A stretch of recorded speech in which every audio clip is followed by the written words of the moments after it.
Well, hey there, folks. Chuck here, and I am outside of the Central Florida Collector Fest 2021. It's a big toy and collectibles show. It's supposed to be one of the biggest in Florida. 15,000 square feet of exhibits, including lots of diecast, I am told. So I'm about to meet up with my good buddy and awesome patron, Adam Kleinhenn of Video Geek Productions, and we're going to see what we can see.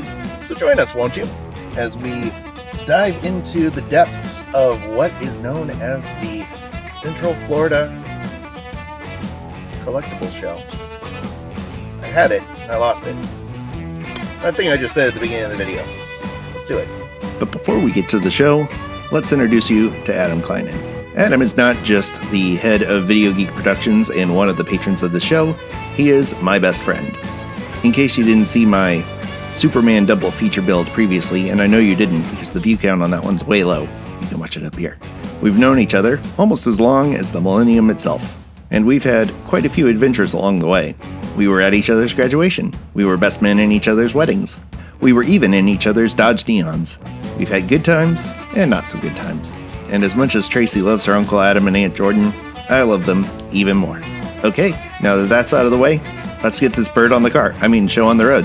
We were greeted outside the RP Funding Center by a Venn diagram that's where pop culture geeks and car culture enthusiasts overlap. And the vehicles were interesting. It was really cool to see people displaying their fandoms in such creative ways on their vehicles. By the way, not only is Adam an expert videographer, but he is a gem of a gentleman who offered to document much of my findings today. So most of the footage you're going to see is his. So be sure to go down to the comments and tell him, "Nice job, Adam." Also hire him to do your video production stuff. He's expensive, but aren't all good things in life expensive? Alright, we're through the front doors, so time to get to the advice giving. And we're going to start right away with the big one. Register early. A lot of these events have ways to register through their Facebook events or through a ticket seller. That's how I got our tickets. It's non-refundable, but you don't want to be stuck waiting in line because there's deals to be had and you don't want to miss out. I will say I had a little bit of an issue with getting the tickets through Facebook. It appeared that the sale didn't go through, so I bought through the ticket provider site and then realized I had bought 4 tickets instead of 2 because the Facebook one actually went through. So if you do get an error buying tickets through the Facebook event site, be sure to check your inbox and make sure that they didn't actually go through first. Fortunately, I was able to make an appeal to the ticket company and get a refund, even though it said no refunds. Toy fairs like this one also tend to offer increased prices for early entrants. For example, this show, if you bought tickets before 12 p.m., it was $15, and after that, it was $10. We opted for the $15 tickets because I figured I was going to find some deals early on that I couldn't pass up, and they would be worth the extra $5. And it turned out I was right. More on that in a minute. We were some of the first people in line, so we got these really cool Hot Wheels license plates. If we had been under 12, we would have gotten a free diecast car to go with it, and I was surprised there were actually some vintage, like 20-year-old Hot Wheels cars in the mix. It wasn't just a bunch of new stuff. I tried my best to tell them that Adam is my son, but much like him, they didn't believe me. So you bought the tickets early, you showed up as the gates opened, you're through the doors, you're immediately hit with an onslaught of visual stimuli. That's where probably a lot of fun going early comes in. Speed walk the floor. There's going to be a lot of hidden gems out there, and they're probably going to stay hidden. So hit the specialized booths first, because they're going to be the ones with the largest selection, and they're probably going to be the ones your competitors are going to head for first as well. You can always pass back to the smaller booths later. This was our first stop, and as you can tell, it was a lot. As a customizer, you're going to want to follow this next piece of advice, and that is look low. On the top of pretty much every table were the red lines, the special editions, the RLCs, and they were priced appropriately. Remember, this is not a flea market. This is not where you're going to pay retail. You are going to pay more, likely, than something is worth if you want it. And this booth was no exception. Many of these cars were in the hundreds of dollars, and even some of the more clean black walls were in the $25 and $30 range. But if you look low, that's where they put the stuff. That is a customizer's gold mine, and I hit it big here. I was the first person at his booth that was a customizer and went for the budget stuff, and I found these bags of random cars that he had priced at $10 a bag. and I have purposefully not looked in them because I want to go through them with you live. We are going to do a live unboxing of everything that you see me sifting through today later this week. So be sure to check my channel for the schedule time and get ready, because I have been waiting over a week to open these cars. So it's going to be a lot of fun. I did a live unboxing earlier, and it was a lot of fun to have people joining me on an impromptu live event, and I want to see how many people show up if I actually schedule something. So be sure to check my channel for the premiere date and time. So remember how I said go early, walk fast, and look low? As I circled through these booths, I hit all the obvious diecast sections first, looked low, looked in containers, asked if they had anything in back or if they had loosies or damages, and more often than not, I found some. And the sellers are usually more than happy to get rid of those things at a fair price, and even a bargain, because you're looking at these as a customizer first and a collector second. So it doesn't matter so much that things are dinged up for you. So they can get rid of inventory that might be harder for them to move, and you might make a friend along the way. Also, check out this slot car selection. How insane is that? It made me really happy I was not into slot cars, or I would have been out of a lot of money really fast. Be sure to pay attention to everybody's Instagram handles as they go by. I met many cool people at the show, and I'm looking forward to seeing them again in the future. A lot of them operate out of the Central Florida area and do a lot of diecast and toy shows. And spoiler alert, I really had a lot of fun at this one, so I'm sure I'll be back to another.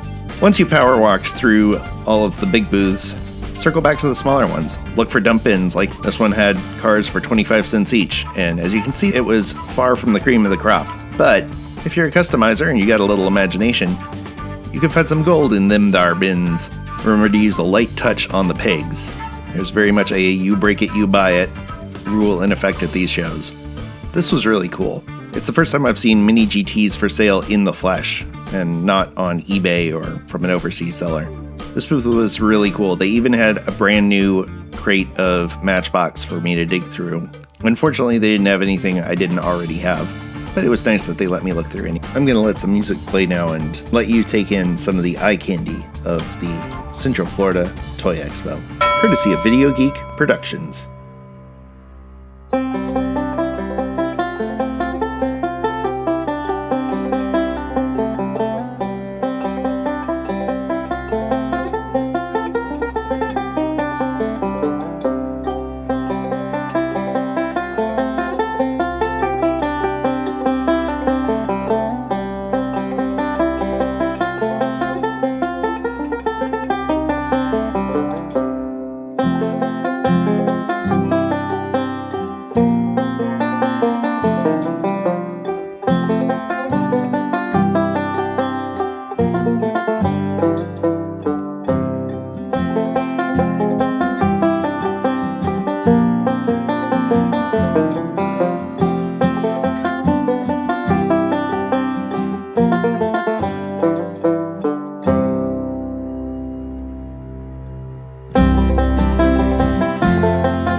Wasn't that nice?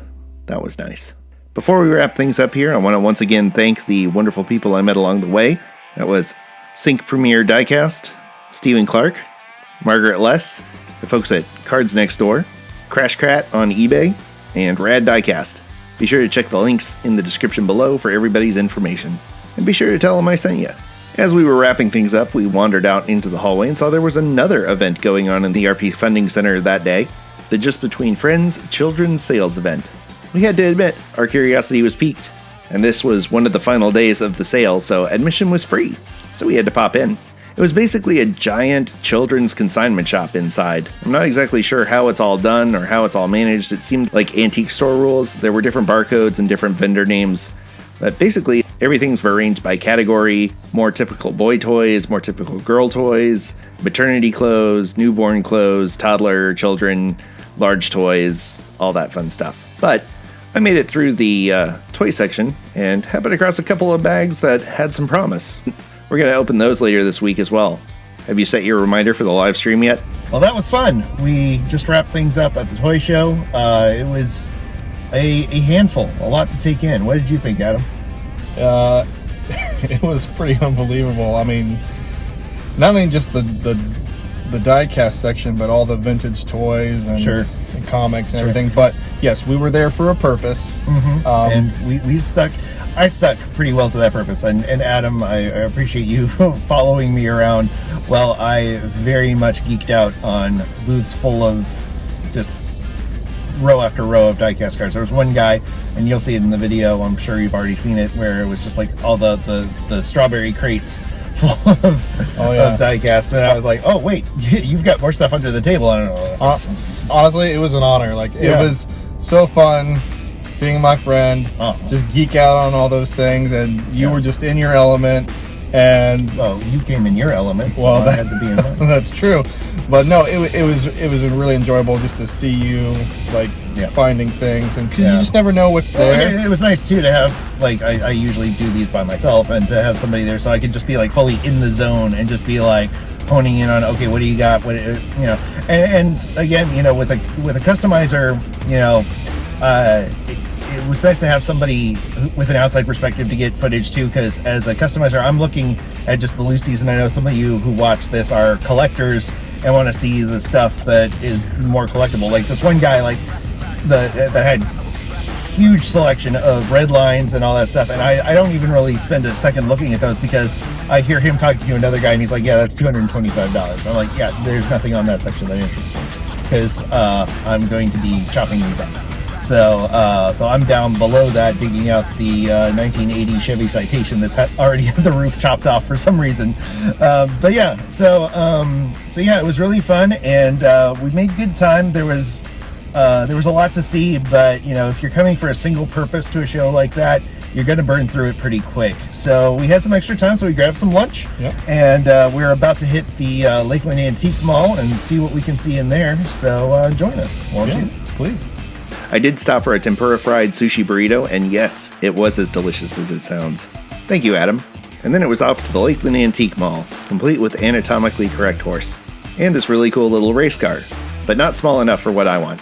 Antique malls are a completely different breed of cat from flea markets and toy expos. Typically, you're going to see diecast cars mixed in with a whole smorgasbord of things. There's a lot less pressure to get to stuff quickly, so be sure to take your time and pick through the different booths. You never know who's got a small clutch of diecast vehicles hidden behind some baskets. Again, you're probably not going to find any bargains, but every now and then you get lucky, and the Lakeland Antique Mall has several vendors that are almost entirely diecast vehicles, including this one that had a bunch of Hot Wheels mainlines for $1.50 each. Which, yeah, that's more than Walmart prices, but you're not going to find 20 to 25-year-old carded mainlines anywhere else for cheaper than that. I even found a stash of late 90s Johnny Lightnings, and wow, they have really come a long way in 25 years. It's been interesting as the diecast craze has increased, seeing more and more booths that wouldn't normally have diecast vehicles in their offerings, having them on the shelves. Unfortunately, a lot of them have the eBay fever and think that they've found something gold that is really not that great. Good luck finding a Johnny Lightning or a Greenlight vehicle for less than $15, or anything as basic as a carded mainline for less than $5. But every now and then, you strike gold. Frequently, the booths that will have a lot of Happy Meal toys and small children's toys in bundles will have small bags of diecast cars like these, and you can get lucky for $3 or $4. Just make sure to look through the bag first before blindly buying them, especially these smaller ones where you'll pay $4 or $5, because they might only have one car in there that you want, and if you think about it that way, it's probably not worth paying $5 or $6 for that one car. There were certainly some intriguing specialty cars that I found, including this Public 75th Anniversary Edition. I didn't think about Hot Wheels doing a special car for a regional grocery chain, but it appears they did. And while this was cool, I was not paying $10 for a reminder of my first high school job, so I left it for someone else. I did find some cool early racing champions, and those are usually still pretty cheap. You can get them like these for about $2 each, and they usually have decent wheels and tires, so if you think about them as donors for cool NASCAR-style wheels and tires, it's worth picking up one or two. Also beware of bins labeled cars, because they might actually be cars from the movie Cars, not actual cars. More gold in these quart-sized bags. I decided to roll the dice on a couple, and you'll see what's inside them when we go live later this week.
Alright, that's about all that the Lakeland Antique Mall had to offer. Back to my wife's brand new, gently used Subaru that, I assure you, at time of recording was completely free of damage. Wow, so we just finished at the Lakeland Antique Mall, and I checked it out, and it was like, I think the rows go A through J. Yeah. Adam through Jordan. Yeah, something like that. Something like that. Have you heard A to J? And yeah, so big antique mall, very big antique mall, and you know, one of your favorite places to kind of roam around. Yeah, absolutely. So interesting thing about this being Central Florida and that close to Orlando, you get a lot of what's known as Disney surplus, or as they call it over there, recycle the magic. I think I saw yeah. a lot of times. Oh my gosh. So yeah, some really interesting Disney World props and stuff from the resort. Not really what we were looking for today, but yeah. What's your general take on the shops there? No, we love the shops there. I mean, like my wife usually goes there for Pyrex collection, but no, it's a nice store. Very nice assortment. Yeah, very nice assortment of different things. You just have to. Some of the booths are a little bit more pricier than others. Yeah, there was a very interesting dichotomy between booth prices. There's that one booth that had a lot of Hot Wheels, and they were all $1.50 each, which was great because a lot of those are, you know, especially if you're into that late '90s, mid-late '90s, early 2000s era, really good prices on stuff that's usually $3 or $4 on the card, and they were $1.50 a piece, which was really nice. And then you've got other people that have $5 cars that are a year or two old, and it's like, these are not worth 94 cents, let alone. And then you have some of the other booths that are like $15 a car. Yeah, there was that one with the Mustangs, $15 a car for pretty much everything, and it's like, okay, yeah, you can ask that. And and doesn't mean you're gonna get it. Exactly. I mean, I get it. If you're a green light collector and you're looking for a very specific casting, it might be worth it. But that is about double what you would pay if you came across a green light at Hobby Lobby, and it's about 3 times what you'd pay if you came across one at Walmart. Or Target's a little more expensive, but Walmart now has them for about $5-6. I think it's about $5. So yeah, but yeah, really cool antique mall. One of the great things about Central Florida, because of our climate here, there is a much bigger antique community and flea market community, and it's a large population state, so you got a lot of, especially in Central Florida, bigger shows like this toy show that's supposed to be one of the largest in Florida. And in this antique mall that was like, what was that originally? It looked like it might have been a grocery store or a Sam's Club or something. It was big. Yeah. I can't remember what used to be out there, because I used to live here 20 years ago. It was something. Because it's right next door to the Chuck E. Cheese. So it was like, it feels like it might have been Sports Authority. It was a Sports Authority. Yeah. Okay, so yeah, so it's a big store. So, but yeah, that was a lot of fun. I'm gonna drop Adam off here and make my way back to Gainesville by way of my good friend Christian's house, and that is another video for another time. So we'll see you back at the workbench. Stay fresh, cheese bags. Hey. After dropping Adam off, I went a few miles down the road to visit my good friends Christian and Ashley, and you've already seen those videos, I hope. And I was able to get Journey her taco truck, and Christian was kind enough to record this footage of River unboxing her ice cream truck after her video went live earlier this week. Once again, I want to thank River for being so patient about opening her vehicle. I told her she could open it that day, but she said she wanted to wait until the video came out. And I was on my way back to Gainesville with every bit of intention of finishing up her video and getting it posted the next day. But then this happened. On my drive home, I was sideswiped by a 1978 Pontiac Bonneville, which is a very interesting car to get sideswiped by. Fortunately, after I stopped, it turned out it was only some slight damage to the rearview mirror, and of course, it happened on the night of the Florida-Alabama game, so Florida Highway Patrol was massively overworked, so I waited 3 hours for the trooper to arrive and get the report. By the way, if you're ever in Dade City and see a 78 Pontiac Bonneville, be sure to give them my regards. Fortunately, I'm okay, the car is okay, and I made it home at the tender time of 2 in the morning. So yeah, an eventful trip. What do you think? Have you ever gone to a toy expo or a diecast show? This was my first time attending an event like this, and it was really cool. I'd love to hear your experiences in the comments below. As I mentioned, I'll be going live later this week and testing out some of my new live streaming gear. Subscribe and hit the bell icon so you don't miss my live stream, where I'll be going through over 20 pounds of diecasts that I picked up at this show, some recent eBay finds that I think you'll find interesting, and a very special box from Robin over at Rip Wreck Raceway. You aren't going to want to miss it. As always, I want to thank you for coming along with me for the ride. So until next time, stay fresh, cheese bags.